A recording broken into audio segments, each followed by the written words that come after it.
Hello, friends and fashion lovers, you're welcome back. Thank you for all your love, your support, your lovely comments, and thank you for clicking on this video.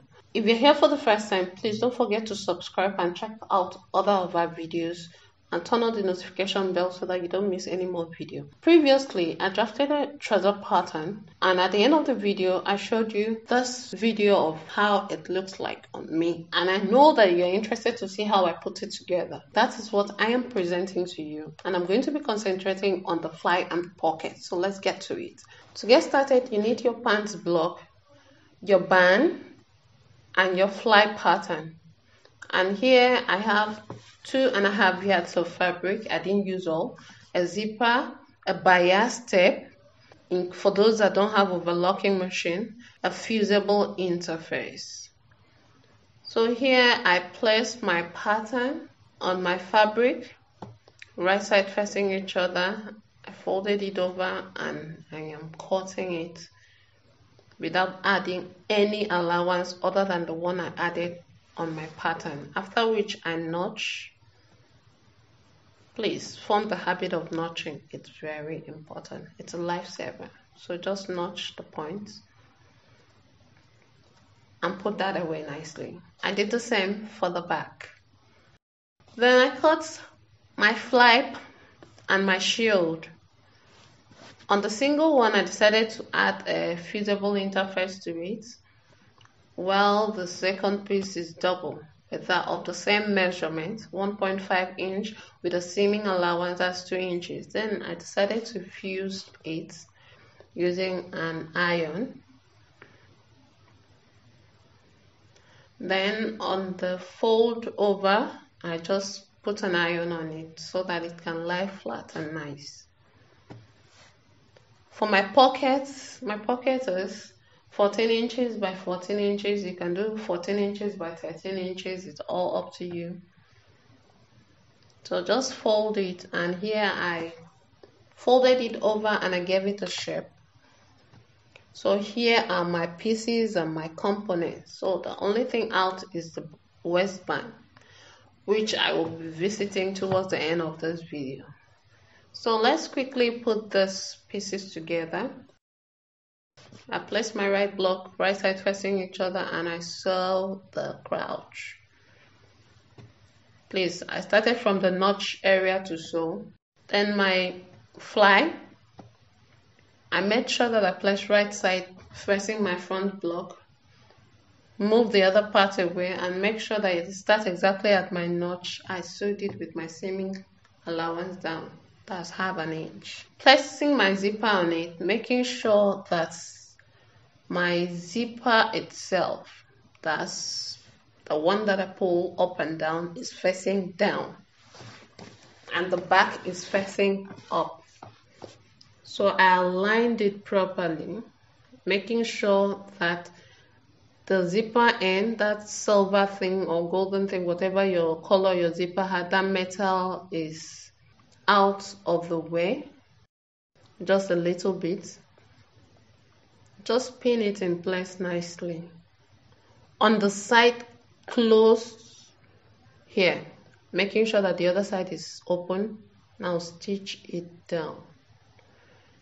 So after stitching it down, this is what I mean by on the side, you pin the other side. So I didn't sew on the pin side, so this is it. This side is totally free.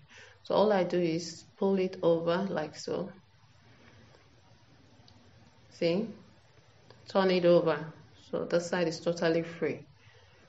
So now I'm going to bring my shield over, put it under my zipper and align it nicely like so. Now bring my front block, should I say the front of my trouser, over and align it as well with the edge of my zipper, using the edge of my zipper, making sure that the fronts are equal. So you can pin it in place, but take to your sewing machine and sew. I use zipper foot to sew. So after sewing, now top stitch. make sure that you sew as close to the zipper teeth as possible. After top stitching, this is what yours should look like. Now tuck this out of the way.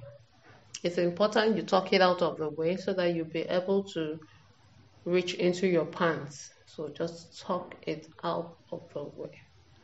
I like to pin it out of the way totally. For now,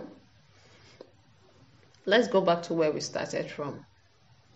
So now if you zip it, you will have an overlap in the front. So just make sure that you arrange your overlap nicely. Let it cover your zip. That is the fly. So arrange it nicely. Make sure that you pin it in place, iron it in place. Make sure that it's neat at this point. It will form part of your finishing. Now mark 1¼ of an inch. Mark 1¼ of an inch nicely. So measure it. So here I'm just curving it. You see where it stopped there. So just make sure that you do it neatly. Now take to your sewing machine and sew to this point. After sewing, take out your pin, pull your fly and your shield together and stitch the side. Congratulations, you just finished sewing your zipper fly. So this is it. Let's move on to the pockets. So I'm placing right sides together here.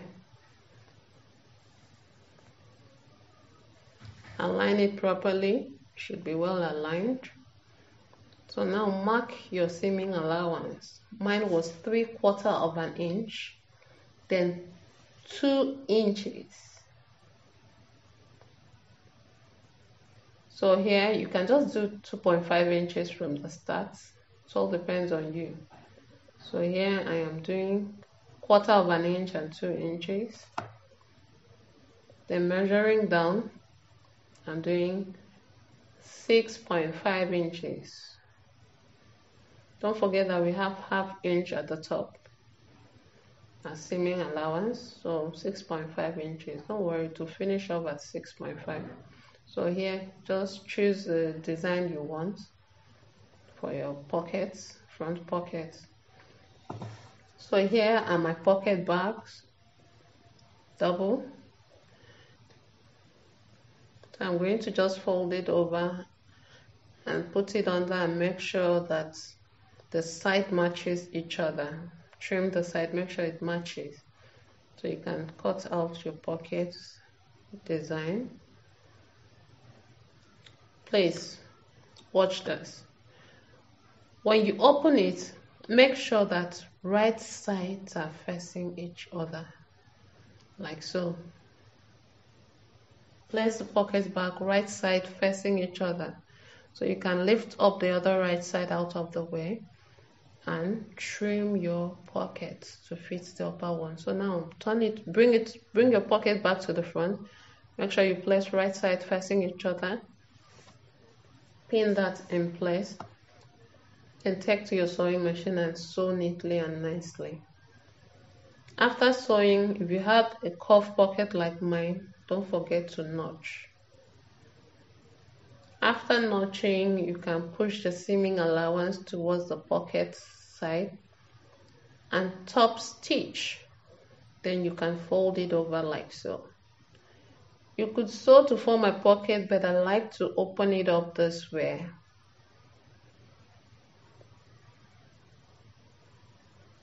And place my pocket nicely and sew it with 1/2 inch seaming allowance.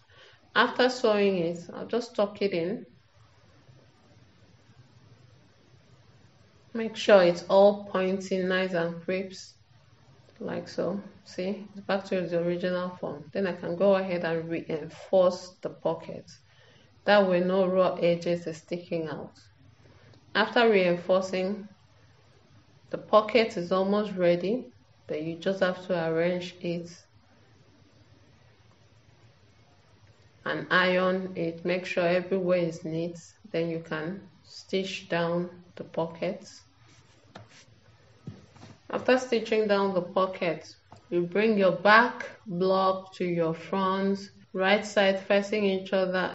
So you just have to sew the sides of your trouser, that's the out seam, and also go ahead and sew the inseam.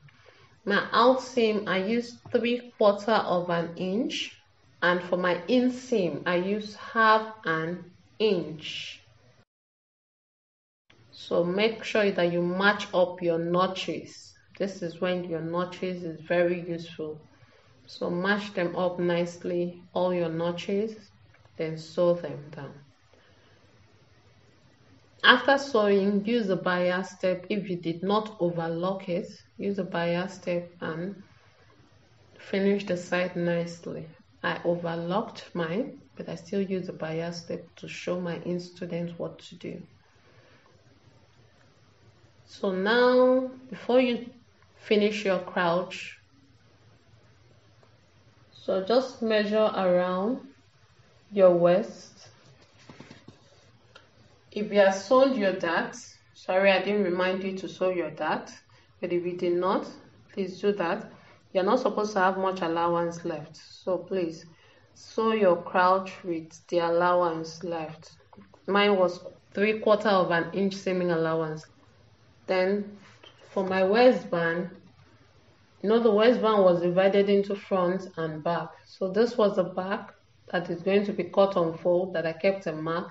That was before I glue it to the front. So this is my back, and it's exactly the way I drafted it, and this is my front too. It's exactly, after sewing it exactly. I just wanted to show you what it is, and it is without the fly.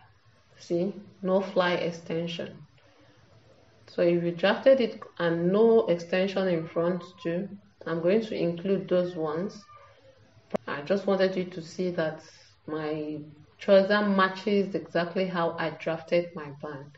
So yours should be able to match exactly how you drafted your band. So there is no extra special measurement added to this trouser. Is what you saw during the drafting is what you get.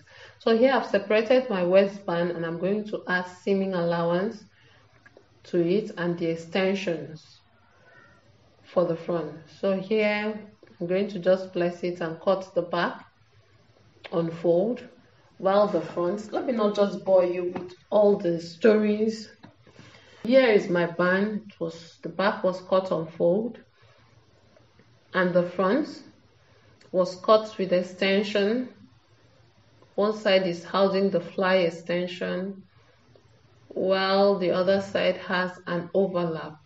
It's just, I chose to add an overlap on the other side. So I'm just tucking in the side with an overlap, and this is what it looks like.